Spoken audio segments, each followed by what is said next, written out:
welcome. So maybe slowly we'll start. Carolina, maybe we stop Yeah. sharing. Welcome to Letters to Young Architects. I'll say it again for the people who weren't present in when we started. Yes, a very warm welcome to you all. Also for the last people coming in, or maybe not the last, hopefully even more. There were a lot of people that subscribed to join us this evening.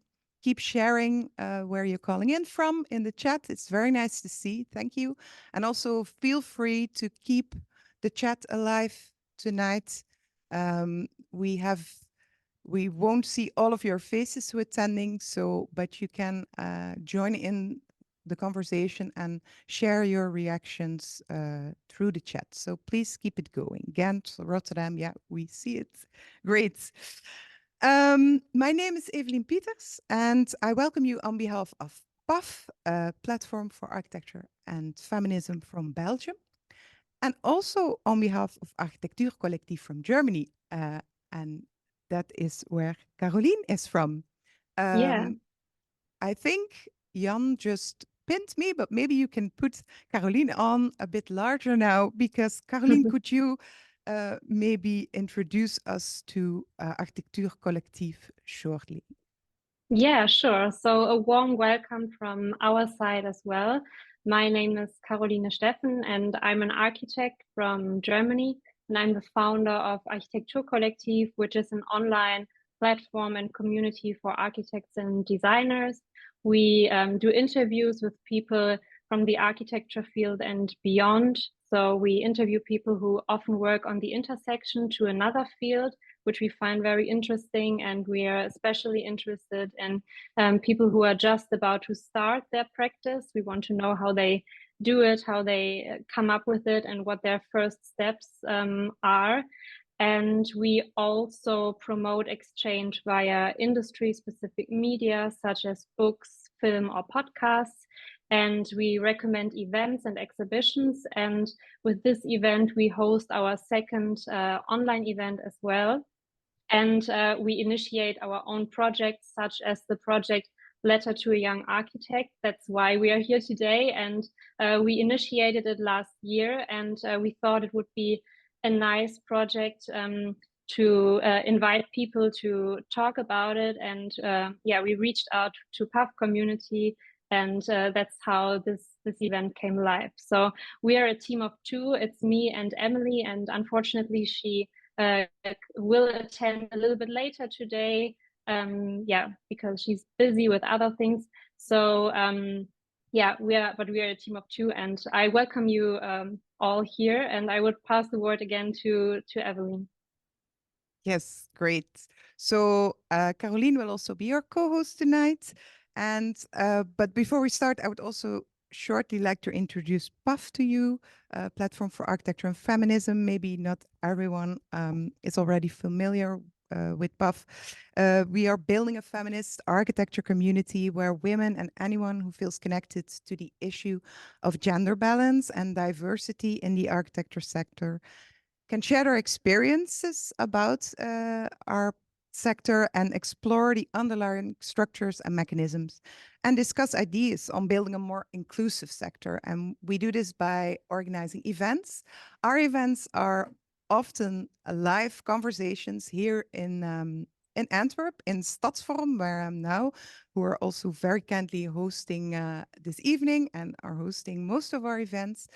And we are very happy to now have this online event, making it possible for more people to follow us and to collaborate with Architectuur Collectief on this great initiative of Letter to Young Architect that we, for this occasion, kind of tweaked a bit and focused and invited some women architects, role models in our sector from Germany, from Belgium, and from the Netherlands, but with a link to Belgium and Germany, to write a letter and to read it to us this evening and to have a conversation with us about the letters.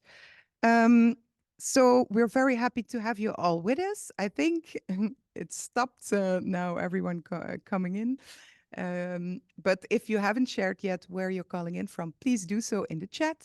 And as I said before, please keep the chat alive. It's open. Share your thoughts there.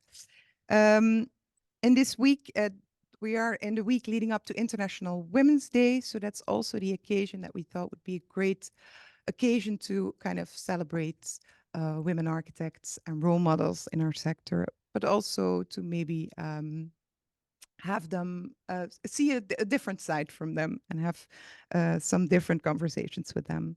So we've invited 8 women, and tonight we'll hear all of the letters. There are 7 letters because one is written by 2 women. And we're very happy to have some of them joining us live. And we have divided the letters in 2 rounds this evening. So we'll first read a few letters, and then the architect will join us in a short conversation, and then we'll go on to the second round.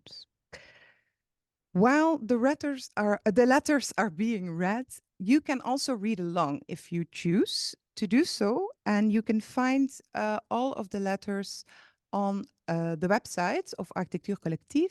And Caroline will now share the in the chat, the link in the chat. Yeah, great. It's there. I see it.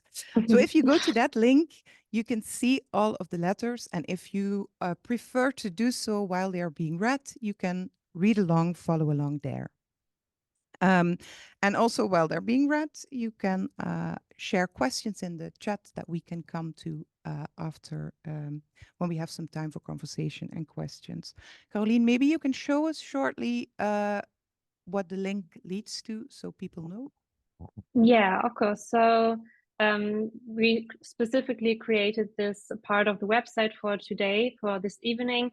And the order of the letters is the order in which the letter writers will read them to us. So starting with Oana, and we always have a little quote out of the letter here, and then you can read through the letter. Some of the letters have several pages, so you can flip through them. There are these little arrows on the sides.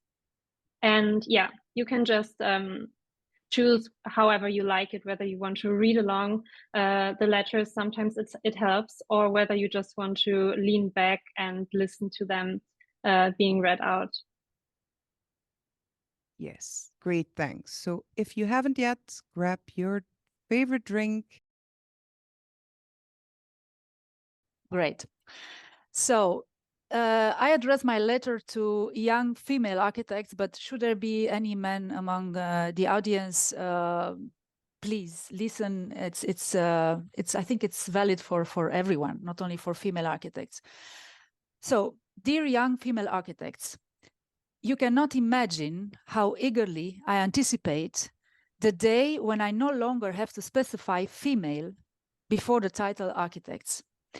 Because true equality will only exist when gender becomes irrelevant. And we can address women's rights simply as human rights. Born in 1977, I am what we Romanians refer to as a decree child. Because during the years 68-89, the dictator Ceausescu banned abortions and discouraged the use of contraceptives by decree. As more and more people were needed to realize Ceausescu's megalomaniac plans for the development of an agrarian society into an industrial one, the woman's role was that of a mother who produces children, many people, new people to work. So a mother, not a human being with full rights. Growing up under dictatorship, I celebrated Mother's Day on March 8. However, it wasn't until I arrived in Belgium in 1999 to study architecture that I realized that the 20th century marked the end of the belief that women were primarily destined for motherhood. March 8 is not just Mother's Day or International Women's Day. It's International Women's Rights Day, a time to emphasize the ongoing struggle for women's rights and recognize women's social and political contributions. The 21st century represents, according to me, the 4th and hopefully final stage in the fight for women's rights. following suffrage movements in the late 19th century, equality activism, and the feminist movement of the 60s and beyond. In this fourth stage, the realization of each woman, of her personality, irreducible to the common denominator of a group or a sexual unit, is proudly claimed. In this century, women will succeed in manifesting a vocation other than that of sheltering humanity in their womb. As we near March 8, 2024, I salute the ongoing struggle for recognition of women in architecture. My own journey has been shaped by the outdated notion that women's creativity could only inspire men, but could not by itself produce qualitative architecture. During my first year of architecture studies in 1996, a male professor suggested I prioritize marriage over education, marriage with a rich guy, of course, over education, as he deemed architecture too challenging for someone like me. A decade later, I co-founded an architecture firm in Belgium with a male partner. Despite being equal partners, my voice was often overlooked in public settings. It wasn't until I gained prominence outside the architectural sphere that my voice began to be heard. Looking back, I wish I had sought guidance from experienced women earlier in my career. So please reach out to me. I'm 47 now, and I believe I have accumulated valuable experience. All these more experienced women would have assured me that my struggles weren't due to incompetence, but due to the male-dominated nature of architecture. They would have encouraged me to embrace both my femininity and my role as an architect. They would have emphasized the importance of intuition in design and the value of diversity in shaping our world. They would have advised me to demand recognition for our contributions and prioritize self-kindness to better serve others through our designs. After all, architecture is a service profession, and claiming acknowledgement for our service is essential. Yours, Oana Bogdan from Bogdan. Thank you. And you weren't interrupted anymore, luckily. Great, thank you so much. And I did hear there was a call in between there. Do reach out to me for some guidance. You said you would have hoped to maybe have reached out earlier yourself when you were younger. Great, indeed. Thank you. We'll see you in a bit. Caroline, you will introduce the next letter and also read it. Yes. I would like to introduce Helga Blocksdorf to you. I don't know whether to the people calling in from Germany, maybe you know her. Unfortunately, she can't attend the event today, but we are very happy that she participated anyways. And so I will introduce her now, and then I will read out her letter as well. So Helga Blocksdorf is a freelance architect who runs the architecture office Helga Blocksdorf Architektur in Berlin, established in 2013. In 2021, she was appointed as professor and head of the Institute for Construction at the TU Braunschweig. And prior to this, she was a guest professor of constructive design at the Bauhaus University in Weimar and worked as a research assistant. In 2019, she was accepted into the program Entwurfsbasierte Promotion, or the program for design-based doctorates, as a doctoral candidate, which she is till today. Between 2001 and 2013, she was part of the artist collective Après Nous, which held international exhibitions and installations in cities such as New York, Berlin, or Copenhagen. After graduating from the University of Arts in Berlin, Helga Blocksdorf gained experience in construction management, execution planning, and competitions at Stab Architekten Berlin. So now I would like to introduce you to her letter. So I will just start reading it out. Dear young architect, when I look on the life and work of my great-grandmothers, my two very different grandmothers, and my beloved mother, it becomes obvious that we are the first generation of women after the Second World War to be able to study, live a fulfilling practice, and raise a family together. This is only possible in times of peace and because we live in a democratic, open-minded society. On a personal level, it is only possible with the help of a team and shared family work. Together, it is still a lot of work. That is why this letter is addressed to all architects, and there is a simple truth to share. Architecture is intellectual creation, in German, geistiges Werk. Never deny that if you are confronted with whatever thesis, aggressions, or demands. Never forget this, trust this knowledge, trust yourself. Take care, Helga Blocksdorf.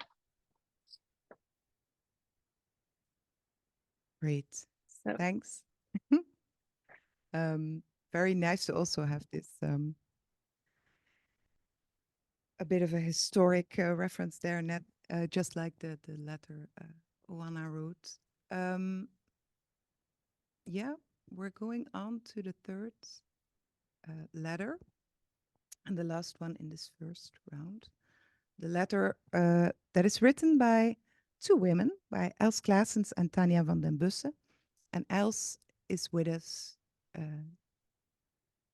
tonight, so she can come on camera. There she is. I will introduce Els to you. Els Claessens and Tania Vandenbussche have started working together as ectv architecten in 1997. They have both worked at the Belgian firms of Marie-José van Hey Architecten and Robrecht and Daam. Their work is characterized by working out specific solutions for each assignment in relation to the context, the building program, and the preconditions. Their portfolio consists of projects of varying scale and program, both private and public assignments, from small strategic interventions to outspoken buildings. We are very happy to have you with us, Els. And I would love to invite you to read the letter you wrote together with your working partner, Tania. Good evening, everybody. To a young female architect, and we have put female between brackets. We were asked to write you a letter with what we would advise you at the beginning of your career as a female architect. The question got us thinking, do we see ourselves as women architects? Coincidence or not, we both started our careers, as Evelyn told, working at a woman architect's office. We met at Marie-José van Hey in Ghent. Back then, women architects with their own offices were even less common than they are now. But neither of us chose José because she is a female architect. We simply had and still have a great appreciation for her work. And this is in fact what we wish to ourselves and every woman architect. We don't want to be asked because of being a woman. It happens, of course, the obligatory quota, but we hope to be appreciated as architects. In our office, we have roughly equal numbers of female and male young colleagues. Again, we attribute this to coincidence. We never choose anyone based on gender, always based on curriculum, experience, personality. We believe we can conclude men and women are equally strong in their profession.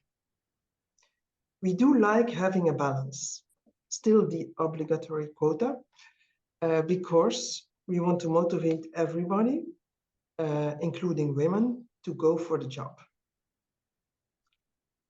Do we see ourselves as female architects and therein as role models? To be honest, no. We don't experience ourselves that way, but yes, of course, it may, we possibly are. The advice we want to give is stay yourself as an architect, as a woman, as a female architect. And fill the job in the way you want it to fill in as an architect. We ourselves have paid little attention to being a woman within the profession. And we hope that is okay. But there is just as much to be said for it if you want to be different and put more focus on that. So anyway, we wish you an excellent, an exciting career as an architect, female or otherwise. Thank you. Thank you. Great. You can stay on camera a bit. And I would like to invite Oana also to come back so we can shortly unravel a bit what you wrote and maybe see if there are some questions. There aren't any questions in the chat yet, I think, but please feel free if anyone wants to ask something to Oana or Els to share. In the meantime, I would like to ask Oana, you mentioned age in your letter and gaining experience with it. Besides the experience, are there other things that become different when you get older in this profession? Yeah, well, let's not forget that in our profession, there is something called Europan. It's a competition for young architects, and the age limit is 40. So, I mean, you are young until 40, so I'm almost young. Yes. just 7 years over. Well, I mean, I think it's valid for women, for men, for everyone. What comes with age, hopefully a bit of wisdom, more calm, serenity, but also your body starts to let you down. For instance, I used to be able to spend 3 nights in a row working. I can't do that anymore. I absolutely can't. So my body just lets me down. So I would say that psychologically and mentally, there are many good things that happen with age, and it's just that the body doesn't help you anymore. That's my experience with age. Is there also something, because Els, you wrote stay yourself and fill in the job the way you want to in the end as an advice. And I was also wondering if with age it also maybe gets easier to do this, to fill in this job the way you want to and to make these choices.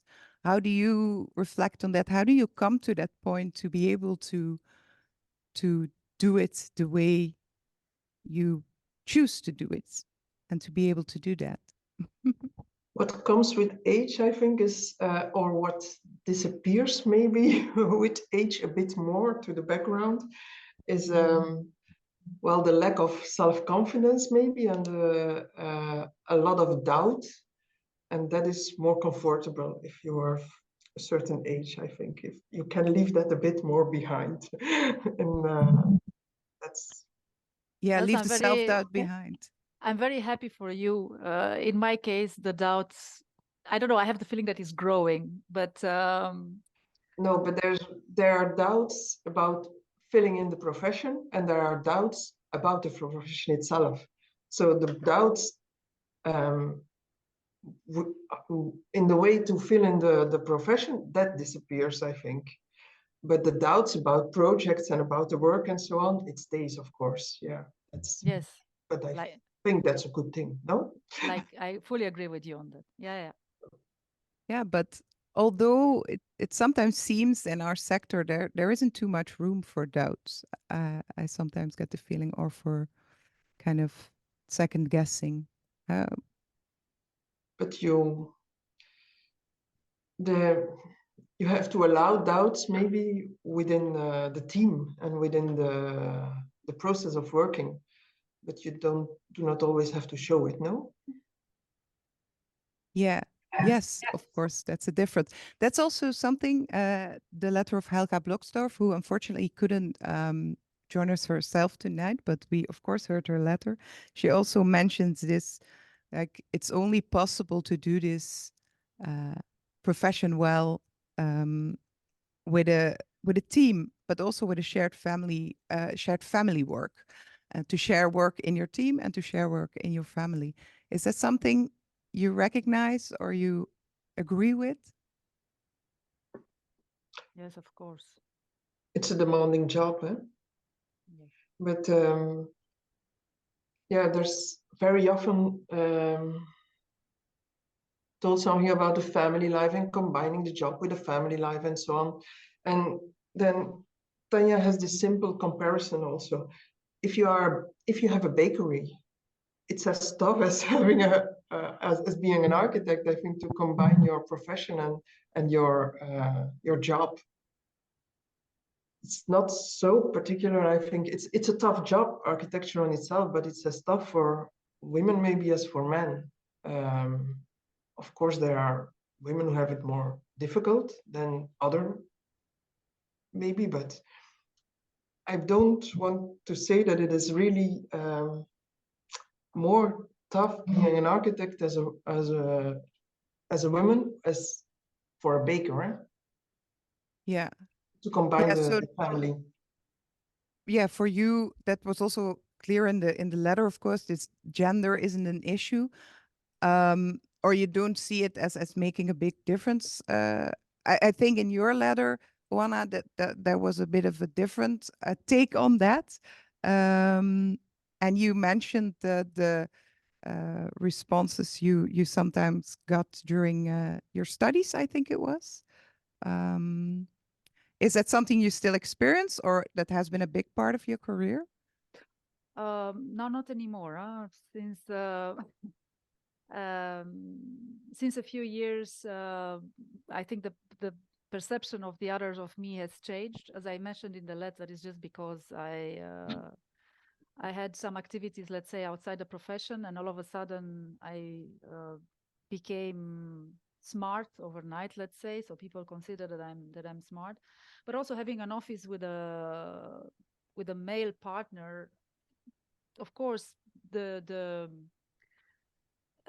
his voice, let's say, was more respected. It was like that, and it's not his fault. I mean, I absolutely don't reproach anything. He really did his best, but it was just like this. And the thing is that architecture is always a teamwork. I know about a study that is being made now in the Netherlands. It's an initiative. Okay, let's look at all the buildings designed by women and put the spotlight on them. Well, my first reaction was all the buildings are designed by women. It's just that we don't know, So if you look in history, even the most prominent names, the most famous, the most known wild male heterosexual middle-aged architects, they all had behind a team, and part of the team was actually the team was partially composed by women. So women were present everywhere. It's just that we don't know. We don't know about that. And also talking about doubt, it's many men bluff. They don't show any doubt. I mean, doubt can be very healthy. It's not about. I don't see it as a hesitation. For me, doubt is more about questioning things and not being very certain from the beginning and know it all. I'm God. I'm an architect and I know it all because I'm the author of this project. So yeah, not easy, but I also understand what Els is saying. I think we shouldn't. For instance, when I'm told that I'm one of the good female architects, I get a little bit upset because or that the project that we are doing come from a office led by a woman. I'm a little bit upset because I just want our architecture to be appreciated for what it is, and we all know that behind it there are men and women working together. So yes, I agree with what Els was saying earlier. Yes. Els, I was also thinking, did it how did it influence you also that you and Tania worked with Marie-José van Heer for quite a while? You also mentioned it in your letter. So you did have this amazing role model, I would think, on how she did her work, but maybe that's of course separate from whichever gender she had, but as an architect, actually, how did it influence you in your work, and also maybe in how you well do this profession in the way you want to, like you state that as an advice. Did her role and you working with her have a big influence on that? Like I said, it was like in our office, it's not so much present, let's say, and at José's office neither. It was more, I would say, a coincidence.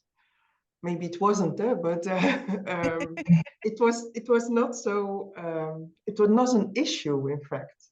Yes. And so it's maybe because I want to pick up what Oana said. The doubt is maybe something very important, and if you are looking for maybe characteristics or differences between men and women, then maybe having the doubt and showing the doubt might be a difference between the two. And that is maybe what made it, what makes the collaboration nice, what you like. And it's not for being a woman, but maybe for having this particular proper, how do you say, eigenschap? Property, yeah. Yeah. And but there are exceptions in every gender, I think, and in every Yes, so definitely. men with doubts, I like them too. So it's the fact of having a doubt, and for not being shy to show that, and not being embarrassed to talk about the reflections and the doubts you have about the project is a very important thing, I think. Yes, great. I would like to ask Caroline, who is keeping an eye on the chat for us and on what's happening. Are there any responses or questions, or is there something you can yeah, there's something I can share. There are no questions, but someone wrote something that I guess refers to both of your letters somehow. I think maybe she felt heard a little bit. So she writes, my father, an independent, successful architect, had forbidden me to study architecture. And then in quotation marks, it's not a job for women in the late 90s. Today, I'm writing on architecture and design as a journalist. I found my way, but I will always remember this reaction of my father, even if I loved him. So, yeah, I think she, just maybe in your letters felt a little bit like heard as well in what affected her in her early career. And it's very nice that you stick to it anyways, and that you now are successful in your way in what you're doing. So I think it's important to hear from role models as well, that maybe the start was a little bit difficult, but in the end it paid out, kind of. I remember when I wanted to start the study of architect, civil engineer architect, in fact, then my father also, the first reaction was, it doesn't have to be so difficult for a woman. Okay. But then when I stuck to it, he said, can you then do civil engineer and not the architect? Because there's more future in it. So it's the two ways I had, in fact, lower the barrier and higher the barrier in a way, because I'm not saying that a civil engineer. So I understand this maybe, that's in many ways, there is the background you have and the reactions you get at home. It's quite important, and it can be nefast, in fact. Yeah, and it can be very influential on how you, I mean, some people may, if they are maybe not so confident in their choice in the beginning, this kind of reaction from your background can have a big impact on how you yourself choose. for yourself. So I think it's important to hear that there are a lot of people choosing a path which is maybe not the safest one, but because they want to, and succeed because they have a passion for it. So, but the good thing is that we really need journalists who write about architecture and design. So maybe in a way, the story of Martina, as she told it, as she wrote it, it's a beautiful one, you know, because now she can write about it. We really need journalists who write well. So yeah. So now there's a question actually coming in from Valeria. I will just quickly read it out. So she writes, one of my female professors in architecture put it off that way, that every girl that wants to be an architect should dedicate herself completely to architecture and forget about children and family. Have you experienced such a sacrifice? Well, Els was just mentioning the baker. I'm absolutely not. I will let Els answer, because it so happens that I don't have children. It was not a sacrifice. It's not a. It has nothing to do with the fact that I don't have children. Has nothing to do with my choice of career and profession. So I'm absolutely not placed to answer this question. I have a child. Okay, maybe Els. Okay. Yeah, I have a child. I have only one child, but that has nothing to do with the profession. That's, but no, it's yeah, it's okay. The child thinks we work too much, so that's a problem maybe. And but if you are a baker, you have exceptional hours too, and so the child will say that in that case too, I think. And so I have a lot of friends with children who study architecture themselves. And our child never wanted to study architecture because what she saw, she did not like. But I have friends who work at least as much as we do. And so the children go for it. So it's a choice, I think, that's nothing particular to do with our way of working. And moreover, we work really very clean between hours. We try to do so. We are not so asking collaborators to sacrifice weekends and so on. It might be once, but we try to stay restricted, in fact. So I want to share something funny with you.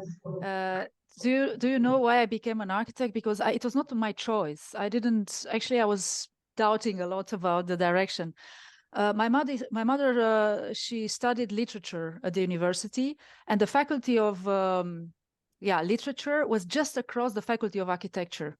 So from the auditorium of the faculty of literature, she could see the studios, the ateliers where the students in architecture were drafting. It was all by hand. I'm talking about the 70s.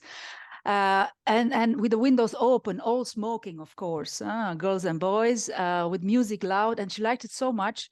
So there is this, and she really advised me. She said, Oana, I mean, you are good in mathematics, you see in space, and architecture is absolutely amazing. The atmosphere is great. You have to study that. So I studied that.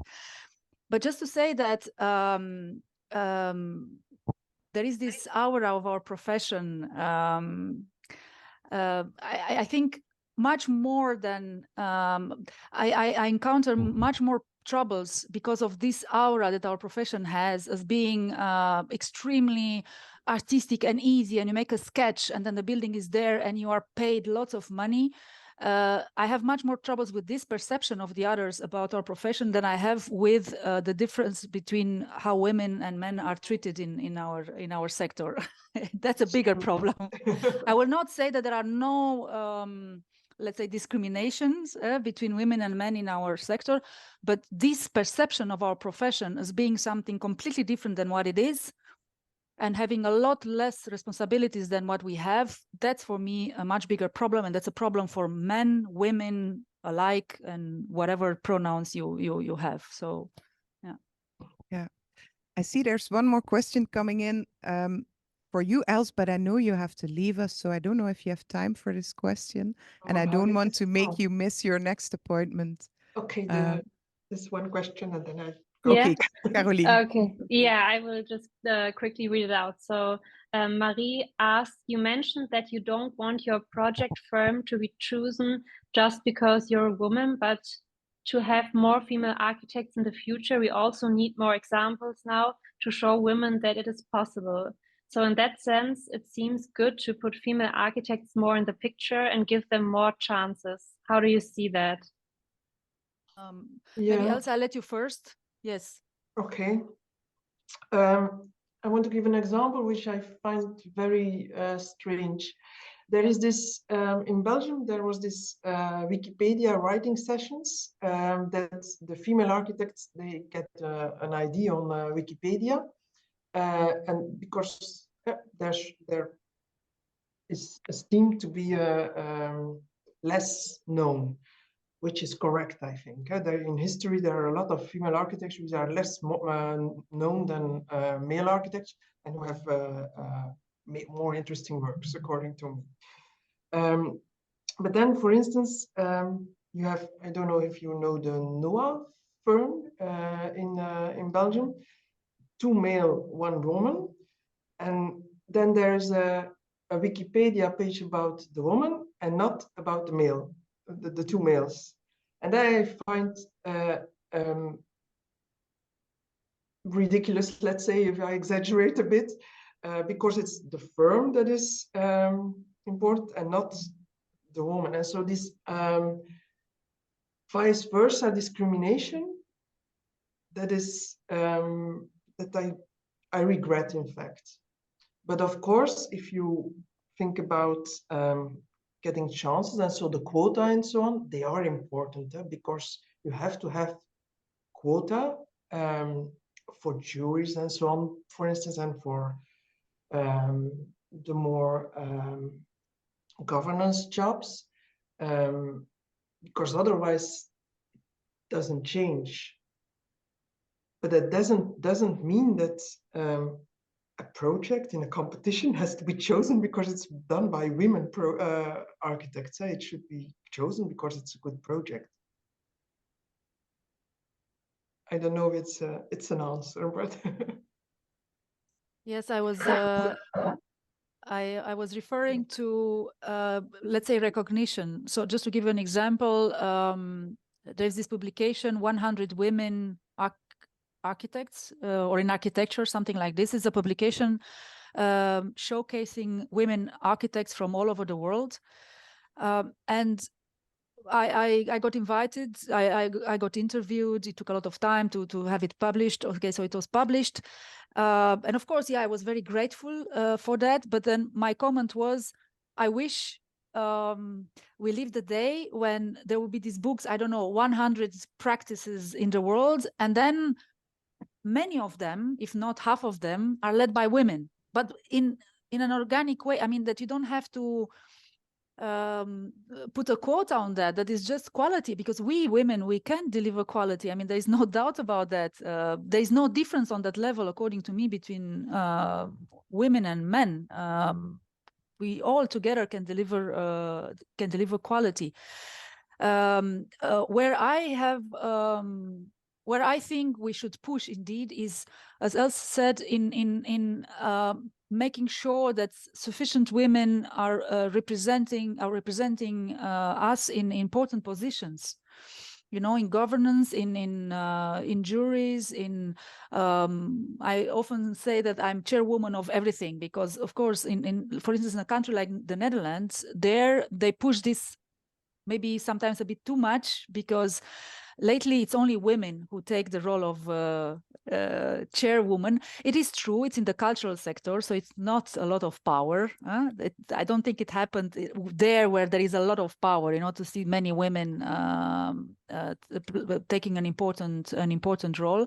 But women, because we doubt, but in a beautiful way, we have to be contacted, you know, like, for instance, we have the institution of the government architects in Belgium. And I know a little bit about it because my former associate, he was one of them. And apparently women, when they look at the job description, you know, they immediately say, oh, I only comply with 75% of the points. I'm not okay. I should not apply for this job. I'm not eligible. I'm not competent enough. Men, they see 50% of the points checked. Oh, yes, I'm the guy. You know, so there's a big difference. So you have to, and then the recruiters, they have to call women. They really have, they actively have to call. And that's absolutely not taking away chances from men. Absolutely not. It's just making sure that everyone has the same opportunities. And having the same opportunities means that in the case of women, for instance, you have to contact them. You have to convince them to just submit their CV. For the rest, the competition will be very fair, and there is absolutely no discrimination on one side or the other. But just make sure that you have enough CVs from which you can select also women in the competition of becoming, for instance, the government architect of Flanders. I'm just saying, you have to make this step. So there are very specific things, specific points where we can indeed push women more in the spotlight, and then they are visible, and then we become become examples for younger women who like someone says now, who are discouraged and yes, if I can add to that, I can really attest to that as a curator programmer for quite some years. If we call you, it's not because you're a woman, but it's also because you're a woman. It's because we find it necessary to have a balance also shown and to have representation. And it's just known that you have to call 3 women where you have to call 1 man. And you have to work harder to find these voices and to program these more diverse voices. But this doesn't mean we're just calling you because you're a woman. This means we're calling you because you have a lot of quality, because we really want to hear what you have to say. And maybe also the woman part comes into that. So I just wanted to add that sometimes these quota or this kind of thinking is also necessary to create this, to create a balance, and to also create a world where the young generation that we're writing the letters to and reading the letters to tonight can actually see that it's possible to do this job and to get there. And a lot of them are feeling discouraged or leaving the profession, as we see in the leaky pipeline problem we have. So there's actually really something to address, I think. But I'm actually the moderator, but I couldn't help myself with chipping in a bit in the conversation. Maybe I do think sorry that I interrupt you, but Els really told me she needs to leave, and I don't want to keep her any longer and make her feel uncomfortable about leaving when we haven't closed off this session yet. We'll continue the conversation in the next round we have. We'll definitely come back to a few points. I really want to thank you, Els and Oana, for reading and having this conversation. And let's continue with the second round. Thank you so much. Thank you. So maybe we can just close this first round with a last comment that was written here. It's a nice final comment. Marie, she wrote, I work for the Flemish government architect, and this is exactly how we will try to attract more female candidates. So she refers to what Oana just said. So thank you for confirming this, Oana. So I think that's a nice final statement. Yes, copy that. Let's make sure we'll have a lot of women in that applying for that job. Okay, let's go on to the second round. The second round of letters that we're going to read to you after this nice conversation. I will definitely come back to a lot of the topics we just discussed, because also the letters will touch upon a lot of the topics we just discussed. The first letter, I think you will introduce, Caroline, and also read again.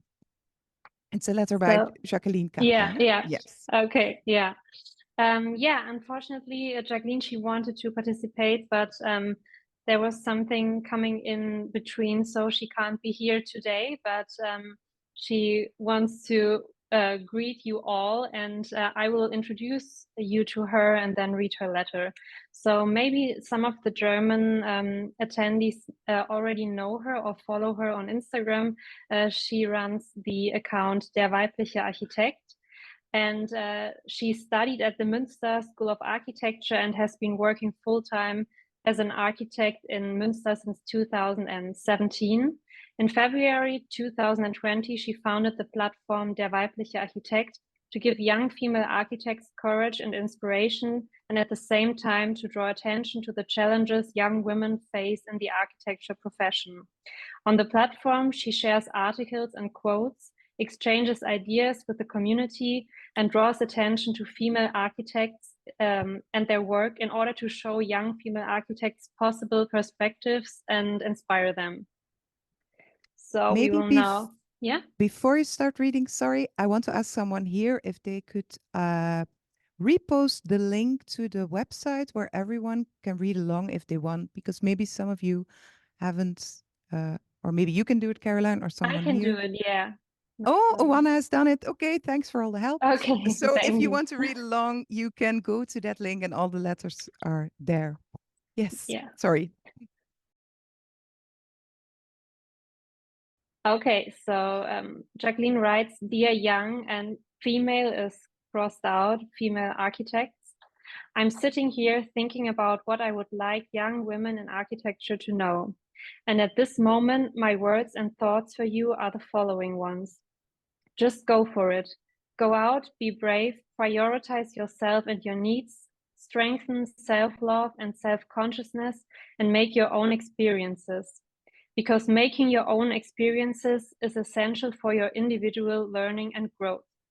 And by doing this, keep these little reminders in mind. You are enough. You know that your worth is valuable. Be brave and create your own way. Pay attention to yourself and take breath. Love yourself. Take time for solidarity. Look for inspiration. Trust your intuition. Your value is completely independent of your performance. Time is your most valuable asset. Ask for what you need. You are so much more than your job. Have the hard conversation and stand up for your needs. And now it is up to you. Think about what is important for your life and prioritize it. Lots of love, Jacqueline." So. Great. Be brave. Yeah. Next up is Sylvie Bruyninckx. We'll get her onto the screen while we, there she is. While I introduce you, Sylvie. Sylvie is the founder of VIVA Architecture, an architecture firm in Antwerp, Belgium. And after graduating at St. Lucas, Brussels with mentor Vincent van Duysen in 1997, she was a project architect at Meccano Architecten in the Netherlands. So we have a link with the Netherlands here. Are there people from the Netherlands? I think there were. And afterwards, she worked at the London office of Erik van Egeraat, Associated Architects, and at Kollektiv Architects in Belgium, where she was a partner between 2005-2012.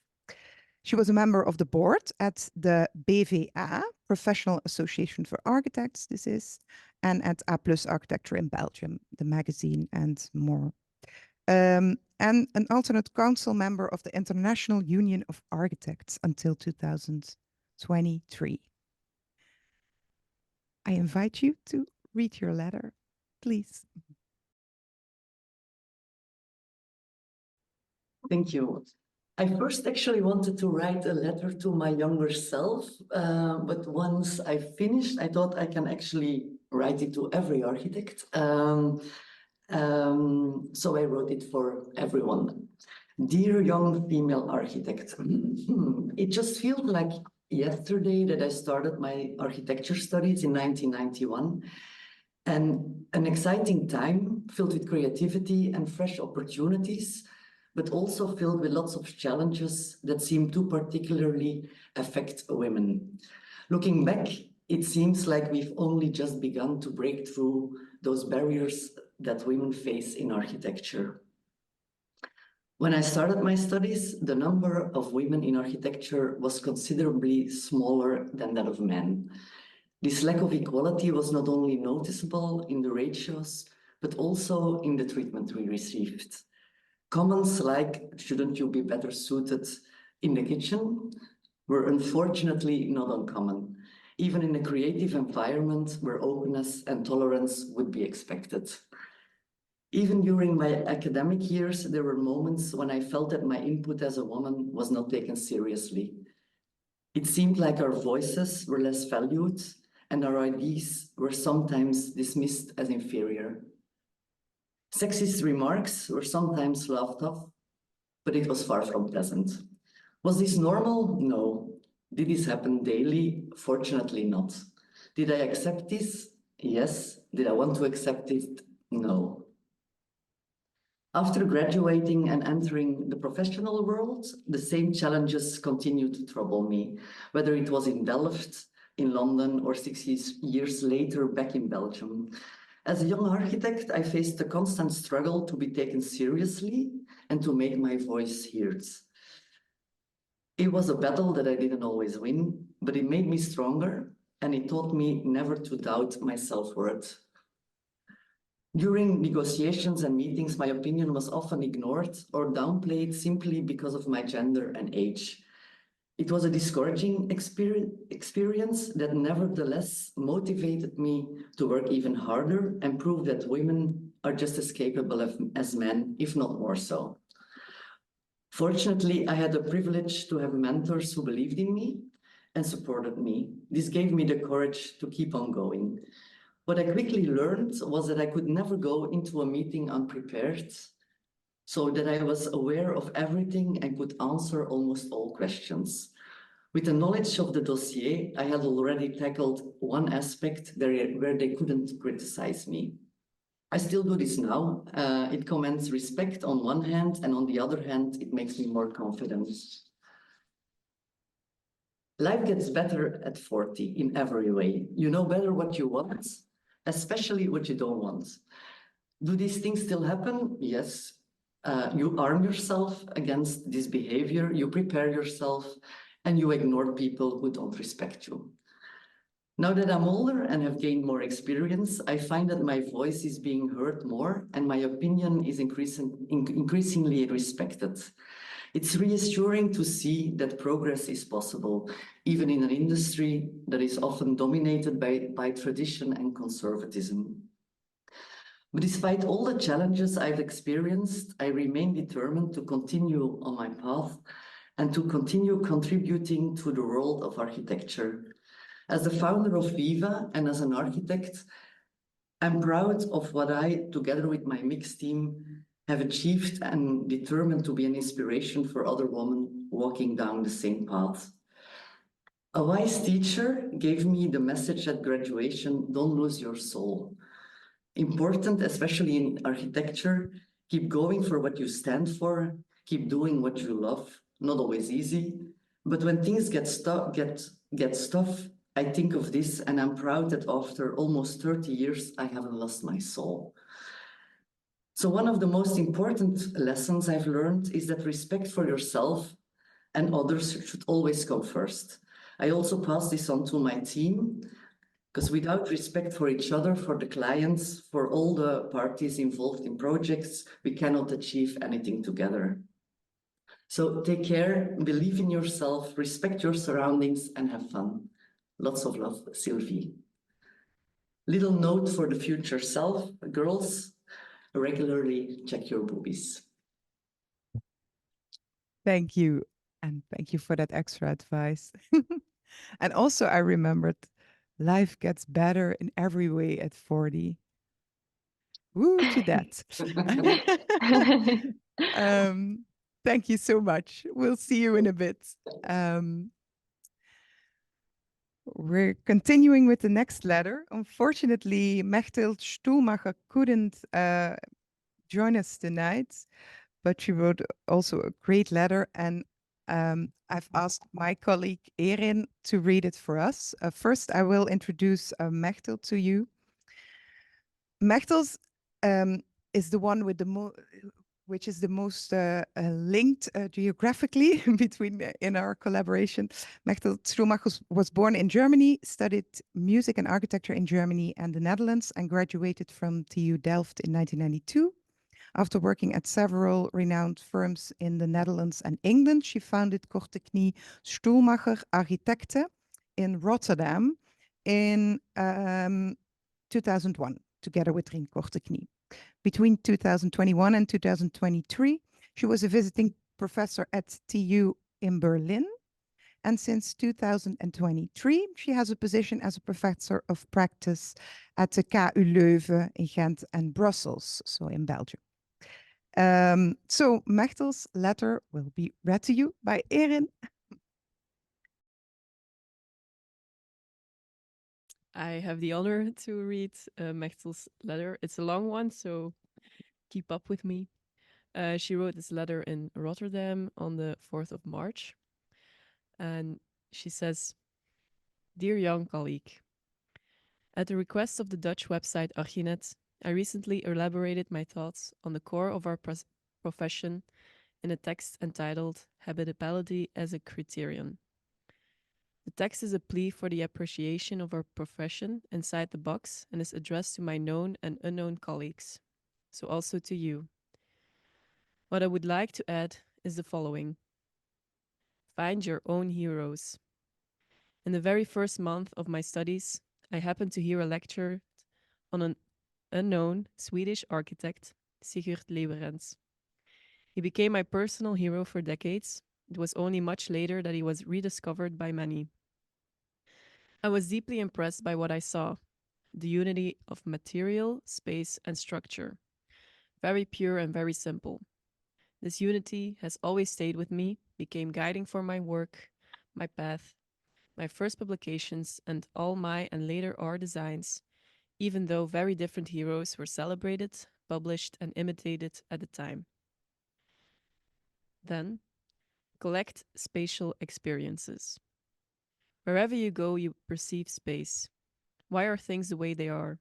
Collect, name, analyze, and remember your impressions. Where does a dark floor work better than a light one? What moves and what annoys you? What do you take for granted and why? How do you experience sounds, materials, proportions, light, and smells? Where do you like to spend time and where less? What do you find cool for a short while and which appreciation lasts? You have many years of spatial experiences stored up, acquired way before your studies or professional work experience. Use these experiences. They keep you critical, define your personality, and form your most valuable guide. Then, take yourself also as a reference. You and no one else determines how responsible your work is going to be. If you take good care of yourself and are attentive to your friends and family, if you consciously choose what you do, read, eat, wear, how you travel, if you treat your environment and therefore our planet with care, the same applies to all the spaces you design, all the materials you choose or agree to, and all the floor plans you draw. Try to stay true to yourself, considering, drawing, and building only places that you yourself would want to use, touch, see, and inhabit, now and for a long time. Be warned, this is very much easier said than done, but it saves you from whims of fashion, keeps you on your own path, and fuels engaging conversations with bosses and clients with sometimes different interests. Then she says, consider your work as a role model. I myself belong to a generation of women who believe that you should just do a good job without emphasizing the fact that you are female. Above all, I believe in the persuasiveness of good built examples, satisfied clients, inspired students, and interesting publications. In my view, the many, in my eyes, merely formal adjustments promoted and implemented in recent times to support women distract from the actual goal of full equality. Don't settle for less. This does not mean that I advise you to deny your womanhood. Dare to be, work, and speak as you are, and be faithful to yourself, even if you sometimes fall out of tune. Dare to question. Dare to express doubts and second thoughts. And make sure you don't take criticism, mistrust, and misunderstanding personal. Unfortunately, the world still needs time. Then, teach. Throughout my career, I have been fortunate enough to teach, and I am convinced that I have learned and continue to learn at least as much as my students. I learned to formulate, argue, and deal with different backgrounds, preferences, talents, and viewpoints. I learned to use empathy, enthusiasm, disappointment, and criticism in a strategic way. I have dried tears and laughed, seen people grow and become resilient, helped to turn scraps and fragments into ideal structures, learned to read plans very quickly, but introduced to thousands of references, taken frequent field trips, and be dealing with young people have stayed young. And by dealing with young people have stayed young myself, even if I say so myself. I have been able to train extraordinary people and build long-lasting working relationships with them. And I have learned to cherish academia as a competition-free zone and precious commodity, enjoying kindred spirits amongst my colleagues, whom I would encounter outside academia mainly as competitors. Then, collaborate. Collaboration is one of the most important and beautiful skills to have as an architect, but also one of the most difficult to acquire. Eliminate the word I from your repertoire and replace it with we. We don't underestimate the effort. It's much easier to compose a team than to make it work. Then, speak languages. Architecture is a slow, wordy, and by definition, place-bound profession. As a young international architect residing in your expat bubble, with its accompanying international English, you will remain at a distance. My own career would have been impossible without my languages. Don't wait a moment and start right away. Then, use theory as practice. During my studies, I was encouraged to expect a golden future in the real world. My self-will, ambition, and originality were praised. The reality was sobering. Sometimes rigid, sometimes boring, sometimes extremely frustrating, with little room for my ambitions.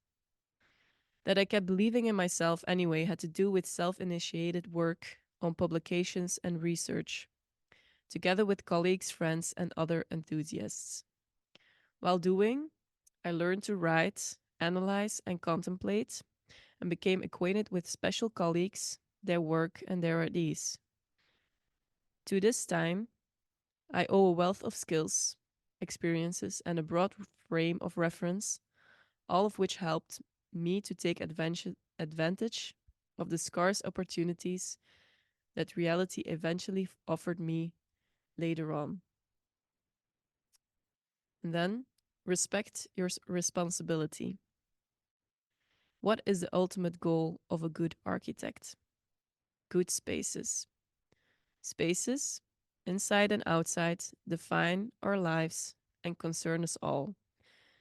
Be aware that as an architect, you have a cultural responsibility that extends beyond your brief and that you can only fulfill with your integrity and skill. You are building not only for yourself and your clients, but for everyone, for a very long time, however small or modest the task may be. She closes off by saying this: be patient, laugh with your colleagues, also about yourself, provide good tea, pleasant light, and warm feet, and flowers. Kind regards, Mechthild Stoelmacher. Thank you for reading it. It's great. I hope you were able to also maybe read along because it's quite a long letter, but touches on a lot. And we're ready for the last letter by Karin Hartmann, who has had to wait the longest.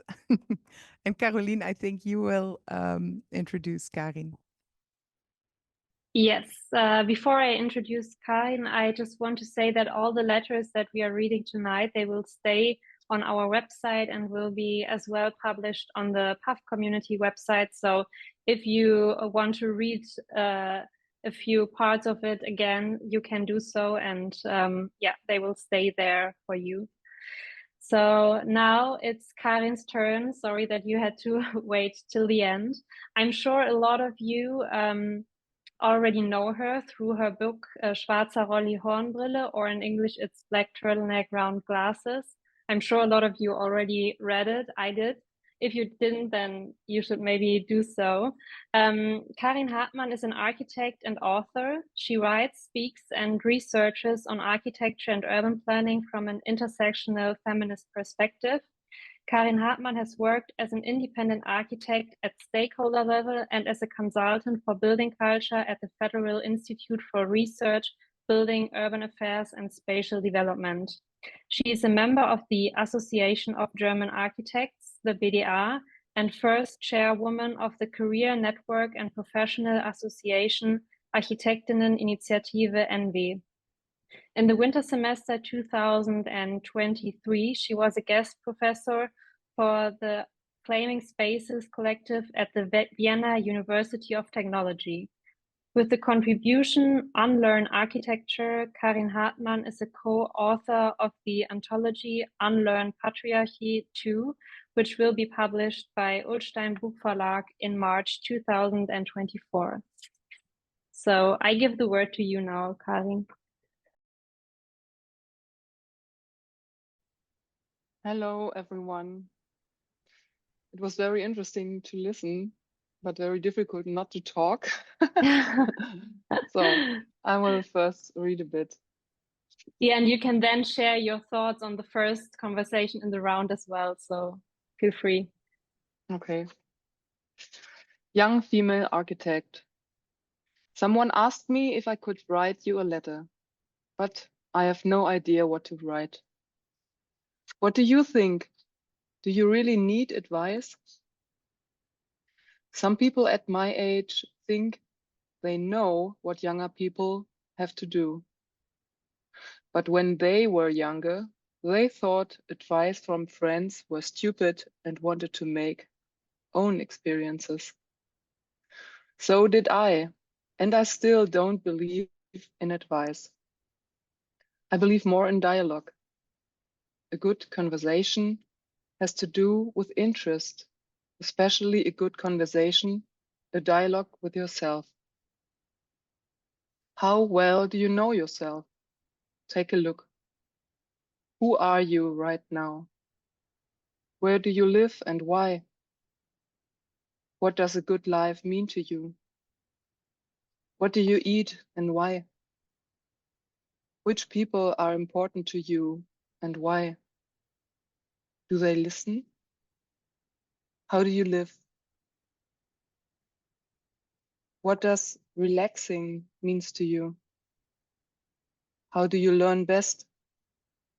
I don't mean with flashcards or iPad.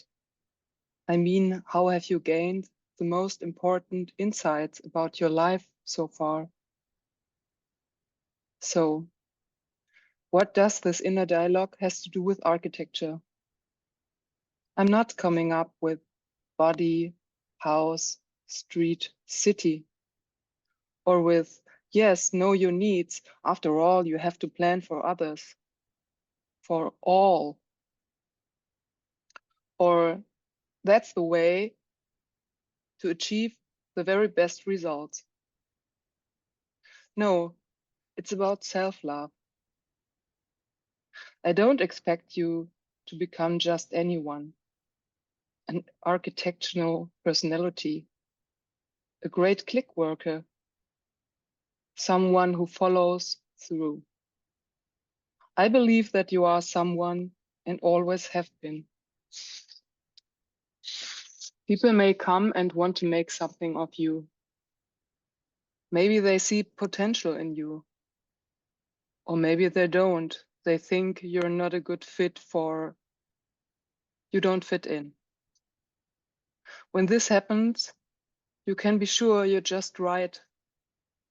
You complement the architecture with this one building block, this one idea. The one that doesn't exist yet, that no one has had yet. This thought that no one has thought yet. Pursue this idea. It's not about genius, it's about everyday life, personal stuff. If someone like this happens, find people with similar ideas and talk to them. Is this advice? I'm afraid so. Love, Karin. Postscriptum. The architecture is used here for architecture planning, architecture thinking, writing, researching, taking of responsibility, describing, photographing, controlling, developing, communicating, analyzing, initiating, examine. Use the verb that you like best.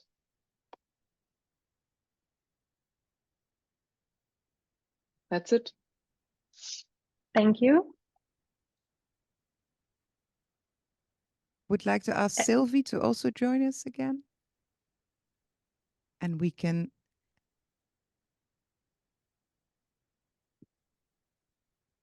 A different angle. zoom in. Maybe Karin, you want to start us off because you already mentioned it was very hard to not talk and listen. Was there something in particular you wanted to come back to, maybe of the previous conversation or something you heard in fact, I don't letters? remember every point. Yes, but one point I remember, that you get more self-confidence with age. That's really true, and it's really relaxing, I think. That's really a very good point. It was also something you mentioned, Sylvie. Life gets better after 40. How how do you how does it work or influence your profession and the way you are able to do it? Well, I think once you're 40, life was always good, but it even gets better at 40. Let's put it like that to be clear. I think for me, what made a difference was that you really know what you like to do and what you don't like to do. And when you're 40, or at least I had the courage to say to some things, okay, I'm not gonna do that anymore. I'm just gonna try to do only the things I like to do. And it also has to do probably with self-confidence, that you're a bit more confident in yourself, and you dare to take those decisions.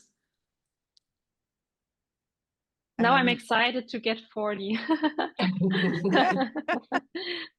I was thinking how many young architects we actually have following us this evening, and how many are also young, but the way Oana said it, still young architects. Yeah, and so I really want to invite you, if you have a question or something you would like to add to the conversation we're having, to share it in the chat for this last bit of the evening. But something I wanted to come back to, that I heard in quite a lot of the letters, actually, this idea, and also what you just mentioned. you start doing more of the things you really like, saying no, and really pursue, like how you stated it, Karin, pursue your idea, go for it, and do something you really believe in yourself, and do it your own way. Is that something also you? How did you come to be able to do that in your own career, maybe? Because I can imagine when you start off, it's not so easy to know which idea to pursue and to know how to do it your own way. I don't know Yes, who of you. Oh, Yeah. okay. I think it's really important to get to know yourself, because I think, and it's also when I remember my own 30s, for example, that there are very many forces who want to pull you in one direction or another.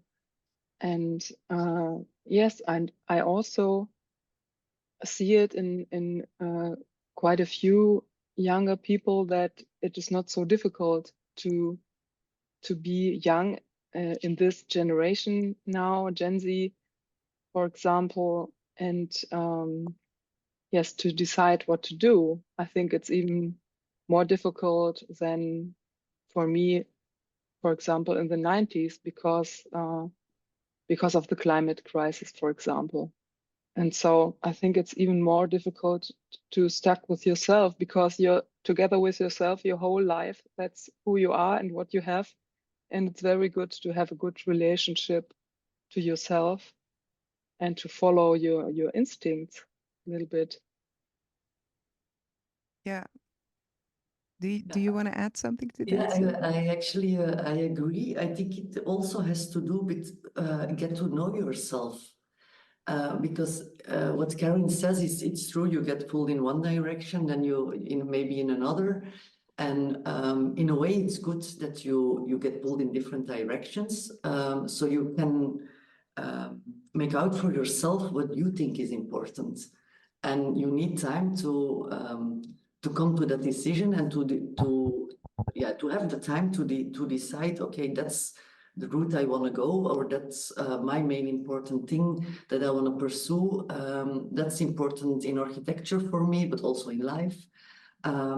And it takes time, or for me, it took time, at least, to find out what is the most important for me.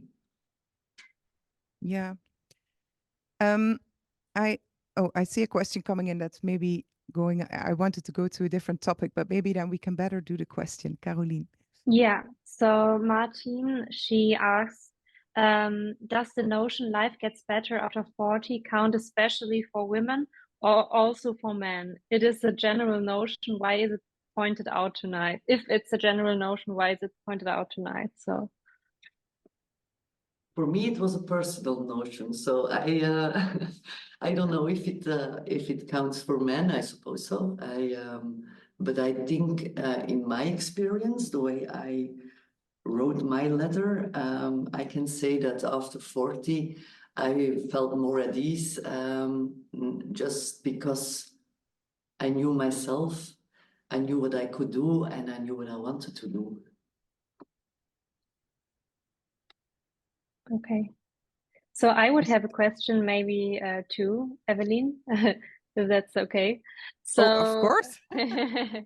so I just wanted to ask, like, so for me personally, I had a hard time having female role models during my studies. I think in the work environment, it was a little bit easier because the women were more approachable, like not so, yeah, they were not professors or anything, but my colleagues. So I found some female role models, but how about you, Karin and Sylvie? I think we have a lot of students attending this event today, and maybe you can tell a little bit about how it was for you, and where you looked for role models if you couldn't find them in the educational field, maybe. So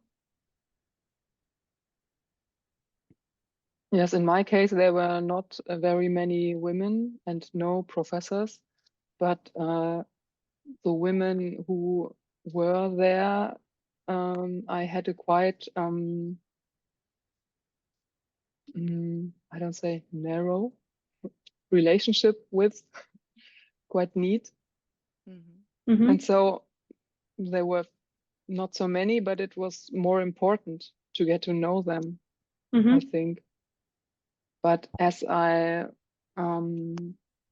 look today on female architects that are teaching, I recognize that there's much more diversity in the style of teaching and the kind of leadership than it was before, because yes, it's natural if you only have 2 or 3 women teaching. It's you don't have so many possibilities or so much diversity. And I think today what is different is that it is coming out. They also have a different style of teaching. And I think, for me in the 90s, the women who were teaching, they were very much part of the system, and they were women, yes, but they're teaching the same style many men did. Yeah, Or, because they maybe wanted to be, seen on the same level and kind of adapted what was taught to them. But I see it as you said it as well, that today a lot of female professors, they are much more approachable. That was Yeah. a problem that I had when my studies are back quite a long time as well, but the women that were there, they weren't that approachable. You didn't feel like there was a connection or they wanted to have a connection. But I feel like today this changed a lot. And but the advice I would always give is that just to approach them if you have a question or if you want to connect, and not wait till someone approaches you, maybe. I think it's also easier now to connect with women. To social media, you can connect easier or approach them also through Instagram or LinkedIn. I think that's makes it easier for young people also to connect with women they don't know, who could be role models.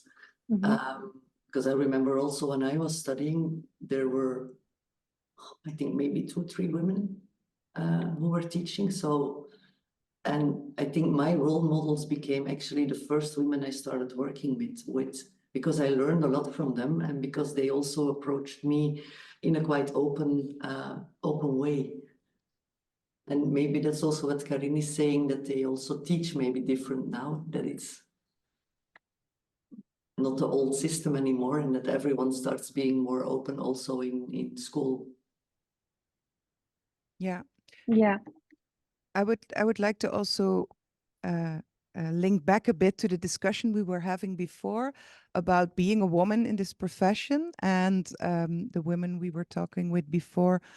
The discussion was also much about, I don't really want it to be chosen because I'm a woman, and I want the work to speak for itself in a way, and maybe also in the letter by Mechthild, she said too much emphasis on this can also be like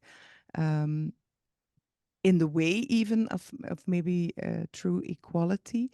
Of course, I have my own thoughts on that. And Karin, you were also with PAF last year, and also, of course, wrote a book on this topic. Is there something you would like to add on the discussion we had before, maybe about these topics? Yes, as I see it also, and wrote it also in the book, it's that the discussion of quality is also some kind of excuse to not to look at the problems we have getting more open and open up to more diversity, and leave a little bit the universal modernism context. So, and it's also very easy to say you have to you have to focus on quality, because of course you do. That's what I do, and because you're focusing on gender equality, it means not to focus on quality. Yeah. So, and I think, yeah. Sorry. Continue. No, I'm ready. Yeah, those things should go hand in hand. Yeah, or and true. are not mutually exclusive. They can actually go together. How did you listen to this conversation? Maybe Sylvie, do you feel connected to the conversation before, or you did write in your letter about some experiences, and you feel that we actually are having made some changes in the profession? But how do you look? How do you see this?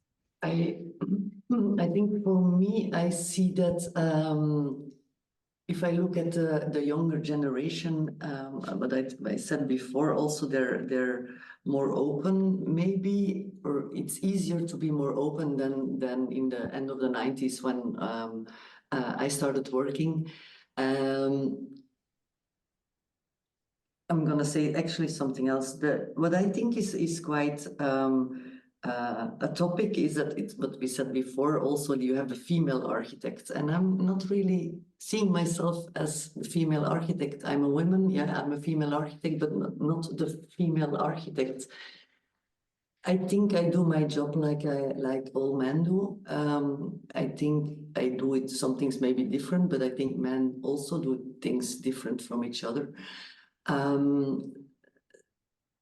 So I'm actually waiting for the moment, and I think that's said also before, like when we don't have to use the word female anymore. I think women show, and I think also in the past, they've shown that whether we're male or female, we actually do the same thing. We do the same job, and we have maybe a different approach, but everyone has a different approach. So whether it's female or male, I always think that's a difficult discussion. Yeah, I think think I just do my job, and yeah, it's architecture, and yeah, you approach it in a certain way, whether you're male or female, or it has nothing to do with it for me. Yeah, maybe the discussion on gender equality is also then very relevant for younger people entering the profession that maybe experience not having exactly the same way they are approached and the same opportunities. And then, of course, while you would like to not call yourself a female or a male architect, this actually does come into play, that you're treated differently or that you get different opportunities. So I think it's also there, maybe that this conversation about equality that is relevant, and of course we hope for a future where we can stop making this distinction. Yeah. Hope that too. There are some questions and thoughts in the chat. Maybe I will go through them quickly. So there are 2 comments and no questions. Victor, he writes, "It's so good to hear what you're mentioning about age. In my experience, I hear a lot of people saying that your best years are in your 20s, but I feel that it's really sad because that means that the more you know yourself, the less you'll enjoy life. So thank you for sharing your feelings and those optimistic perspectives about age." And then Dilara is writing a comment and as well a little bit of criticism. She writes, "I'm a young Turkish architect who studied at Delft University of Technology. As a woman, I really appreciate everything that has been discussed, and it feels empowering to hear these words from female architects who have strong positions in the profession. However, there is a small criticism, or rather small suggestion, I would like to add, because I cannot relate to some topics that have been discussed, as I come from a different background. It would be great to see a version of these letters from architects from all over the world, including more diversity in terms of background, ethnicity, nationality, and so on. Thank you for the discussion and wise words." So this is as well an open call. You can all send to our email from Architektur kollektiv or to the PAF community email your personal letter, and we will share it. So it's nice to get completely different perspectives on this topic. So feel free to do that. And then there is a question. I would also like to add shortly on that comment that I really hear that comment and I really think it is really true. Yeah. And it's also something at PAF we really try in our program to be sensitive about that. And on this occasion, we weren't, and we kind of lacked to do that. So thank you very much for pointing that out again. Yes. And then there is a question to you both, Karin and Sylvie. In architecture, competitiveness and rivalry is often seen as natural.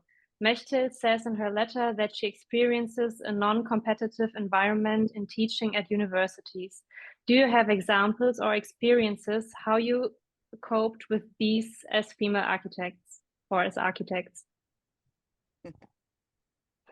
So how you coped with this competitive culture, I think the question is. Yeah, yes.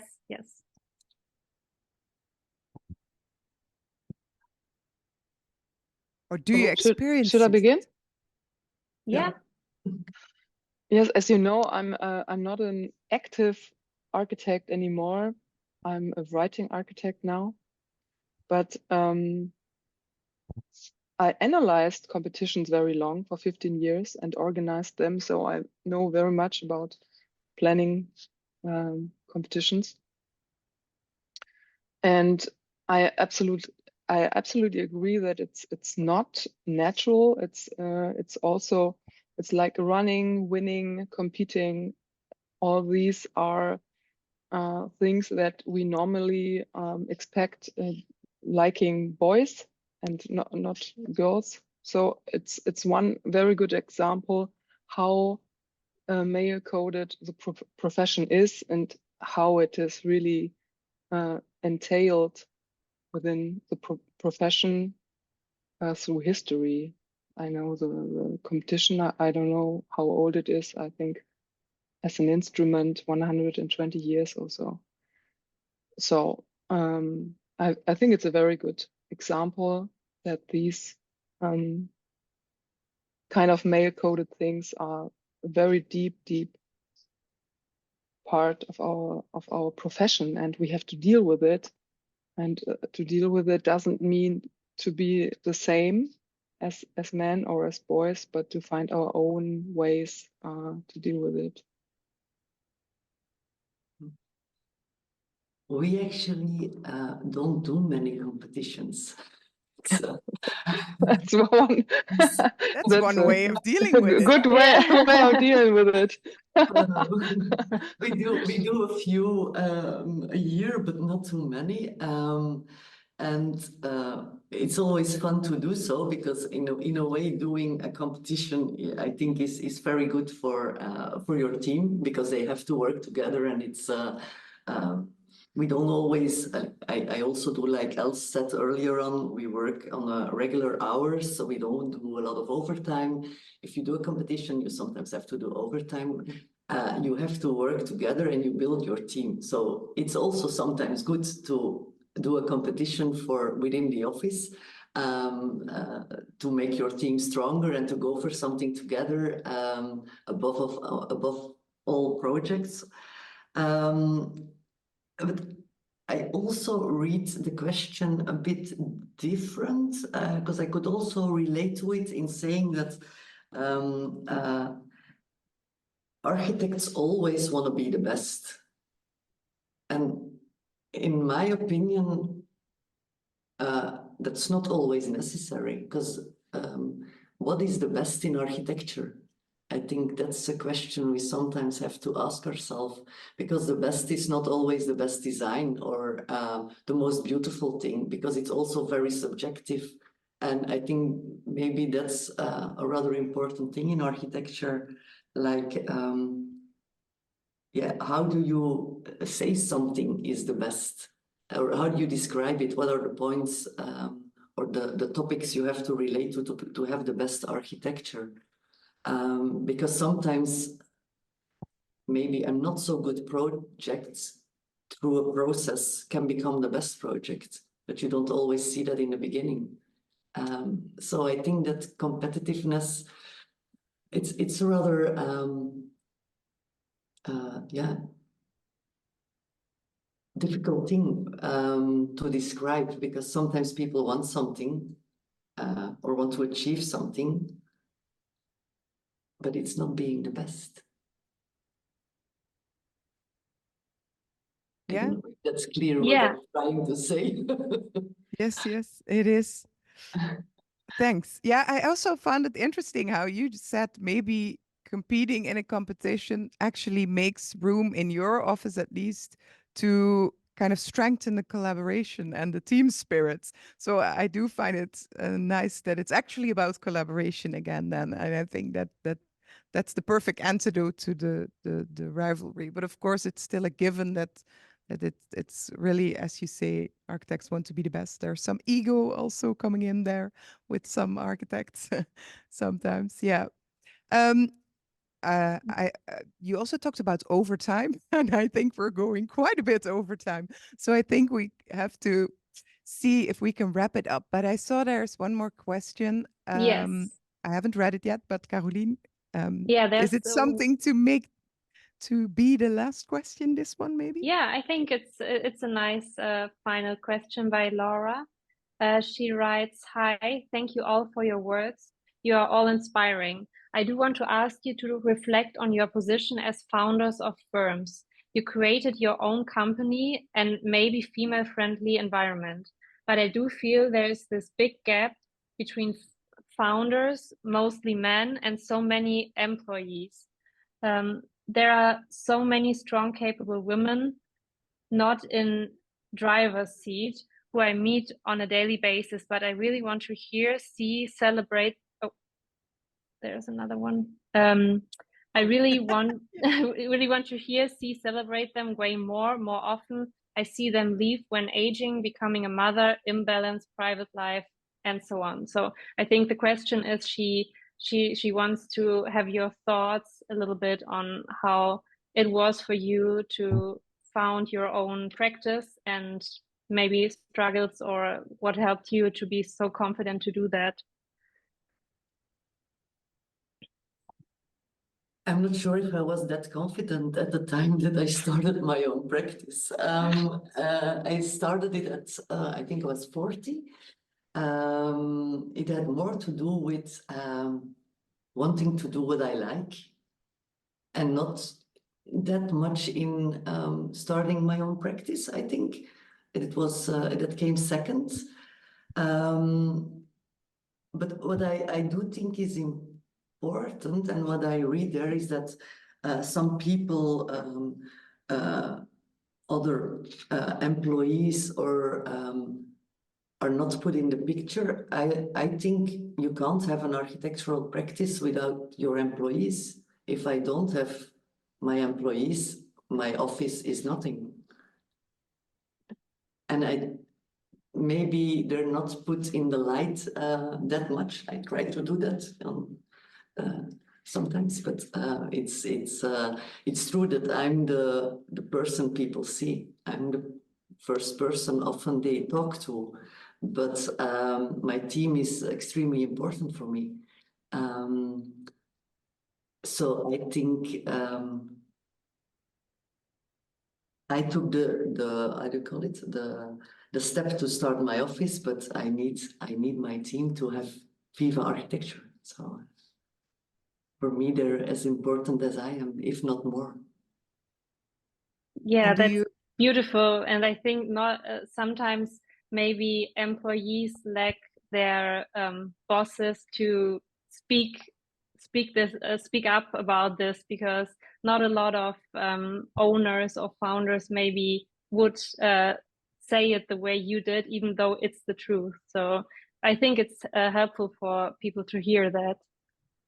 Because of course there are a lot of employees and not a lot of owners, so it's quite an imbalance. Yeah. Great. I think I do see another comment coming in, which is actually an example of an experience I think also a lot of people can relate to as younger people in the profession. But I'm also looking at the clock, and I'm also looking at a lot of people have already starting to log off, although we're still with a big group. So that's great. But I think it's really time to wrap it up for tonight and to thank you all. Thank you, Karin. Thank you, Sylvie, for your beautiful letters and your for participating in the conversation. And thank you to all the other letter writers that were present and that weren't able to be present. All right, and please do follow us. Maybe, Caroline, to end us off, you can share your screen so people can see where they can find your organization and mine, and where they can also come to slide into to our DMs. Yes. Email us if you have experiences to share, because I did see in the chat there were also some experiences being shared. If you have ideas, if you have letters, if you want to respond more, talk about what we talked about, you're very welcome to contact us. Yeah, thank you all so much. Thank you from our side as well. It was a pleasure, first of all, to get to know all the guests as well, and to meet you all online. And as Evelyn said, I completely agree. Just if you have questions, if you have thoughts, just reach out to us, send them to us, and we will share them and enter into a discussion. So I think we are all very powerful women, and if we stick together and exchange and connect, then we get even stronger. So we should empower each other.